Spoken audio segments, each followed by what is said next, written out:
An inquiry has been launched into the causes of the shooting last year that so shocked the close-knit community. Parents of the victims are campaigning calls for gun laws, killing 12 students for and a Kevin teacher. Cacciadorian. Important we understand this phenomena. December 25th, 2000. Dear Franklin, notice the date? Before I get sentimental about Christmas dinners we will never have, let me remind myself just how enjoyable such family dinners really were. During my business trip to Africa, I had made a resolution to commit fully to 4-year-old Kevin, to become a proper mother. I arrive into Kennedy Airport bursting with determination Eva! and optimism. Eva! Over here! I miss you so much, Kevin. I deliberately stoop to hug my son first. I promise I will never, ever go away for so long again. He doesn't hug back.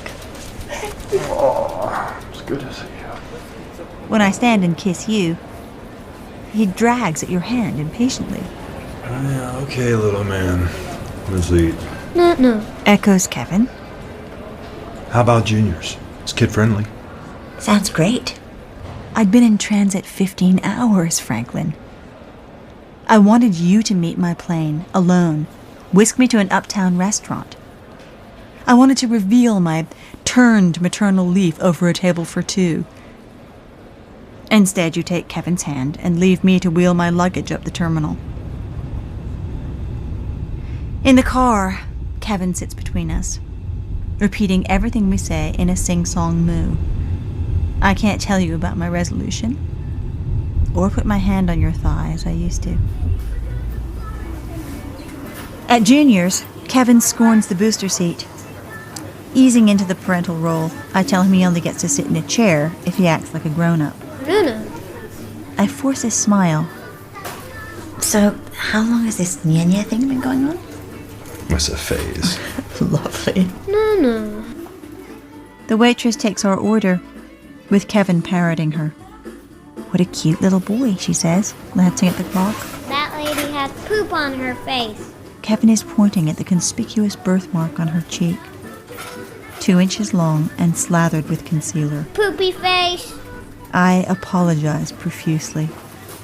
The waitress manages a dismal smile and goes to get our sodas. You knew that wasn't poop, Kevin. You knew that hurt her feelings, didn't you? Eva, kids don't understand about Oh, are you sure? You read that somewhere. Why do you always have to think the worst of me? Why do you always have to think the worst of me? The mood is all wrong.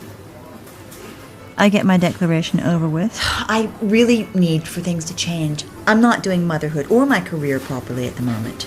I'm missing deadlines and meetings, and Kevin never knows who's going to look after him. As no nanny ever stays more than a fortnight. Oh, you had to throw that in, didn't you? We get nastier, and Kevin mimics our every inflection while upending the salt cellar on the floor. Kevin. No. Stop it. No. Lighten up, Eva. Kids are noisy, No. messy. No. Kevin's voice is now louder than ours. People are glancing over. Kevin, quit acting up or we're leaving. A weak threat. I have no evidence Kevin wants to stay. Eva, you're making it worse. No. So how do you get him to stop? Eva... You can't punish him because he doesn't care about anything. No. How? I've slapped him. You are both staring at me. His tears are a bit late, in my opinion. But you scoop him onto your lap and cuddle him. Don't you ever hit him again, Eva. As we leave, people stare. Partly with horrified fascination. Partly with relief that this is my life, not theirs. I know that look well now. It was all over the public gallery at the trial. Harvey, my attorney, did try to protect me from myself, but I had another agenda. Honesty. Mrs. Cacciadorian, did you have a rule in your household about toy guns? For what it's worth? Yes. And you monitored television and video viewing? We tried to keep Kevin away from anything violent or sexually explicit. But we did make one exception. What was that, Mrs. Cacciadorian? The History Channel. Harvey continues through his teeth. The point is, you made every effort to protect your son from coarsening influences. In my home. That's 6 acres of the planet. In other words, you couldn't control what Kevin played with or watched at other people's homes, huh? Correct. Although other children rarely asked Kevin over more than once. I hear Harvey controlling his breathing. What about the internet? Oh, we did the whole parental control schmear, but Kevin cracked it in a day. And anyway, what's the point? Children live in the same world as us. We can't censor it. In trying to, we just make our adult world seem more exciting, tempting. When really it's nothing but eating, shitting, and rutting. Oh my God. Harvey should have been relieved I cut the speech there. I could have said that by the time Kevin was 14, we'd given up parental controls altogether. But even as he consumed all those forbidden films, websites, hooch bottles, and too easy schoolgirls, Kevin must have been so disappointed.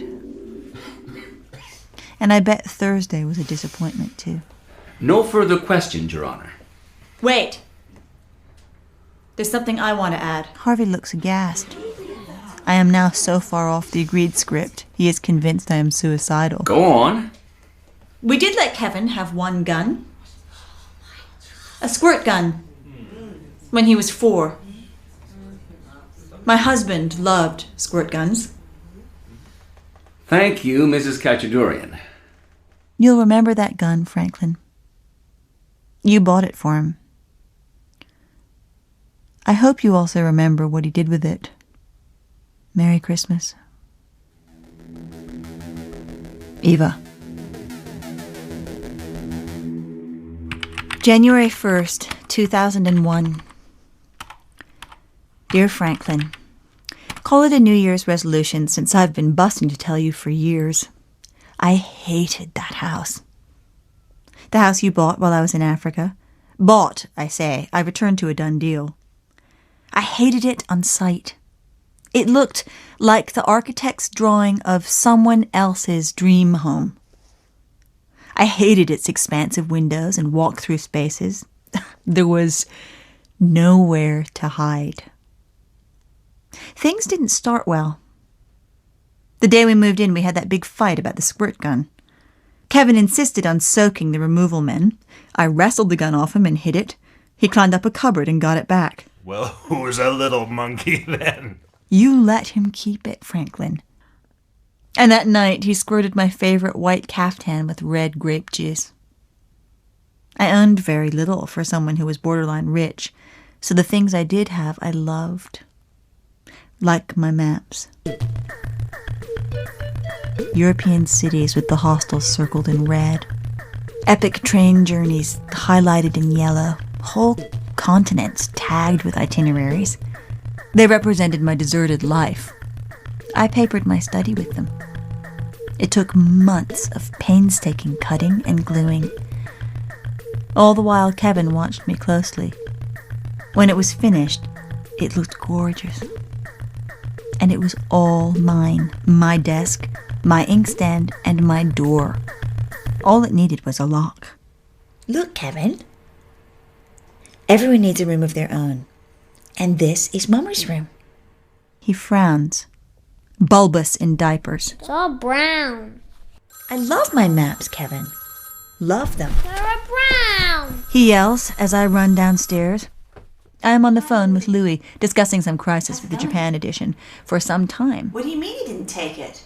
When I return, the study door is shut. The silence behind it is ominous. The walls look like a fire sprinkler has gone off, spewing motor oil and cherry Hawaiian punch. The ceiling, too. Great drips bleeding onto my uncle's valuable Armenian rugs, our wedding present. Kevin is standing on my study chair, bent in concentration, draining red ink into the squirt gun. I like red. I snatch the gun, fling it to the floor, and stamp it to bits. Happy New Year. Eva. January 6th, 2001. Dear Franklin, today I had a significant conversation with Kevin. He looks well. Assured. There's a languor in his movement, the sidle of a catwalk supermodel. I doubt he'd be offended if I pointed out this effeminacy. He prizes ambiguity of every kind. Like his perplexing personal style, he manages to maintain it even in prison, Franklin. Today, his tight button-down displays a lean midriff. His pants cut in low at the hip and describe his figure. This style has something Peter Pan about it, but also clearly displays his adult body. His ill-fitting clothes are designed to make other people uncomfortable.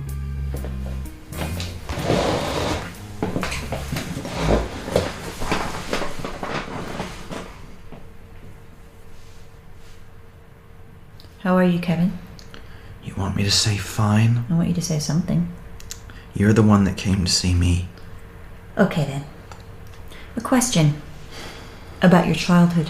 What about it? Why did you wear diapers until you were 6? I felt like it. It must have been unpleasant. For you. Okay. If you wouldn't use a toilet for me, why not for your father? For him? Kevy Wevy, look at Daddykins. See how he pee-pees in the pooper duper. What an asshole. Stop it. Why the hell would I want to be Kevin. like him? He was a loser. Pathetic. Don't you ever say that. Not once, not ever again.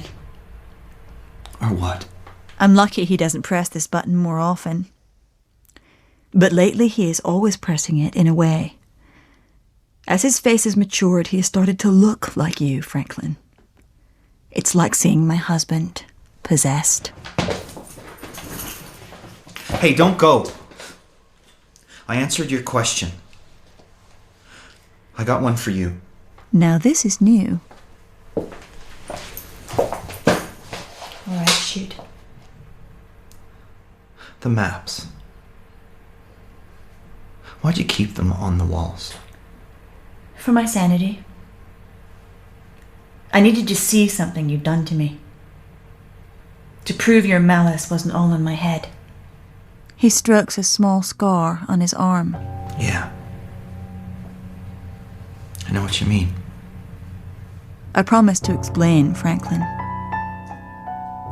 But right now I just can't. Eva.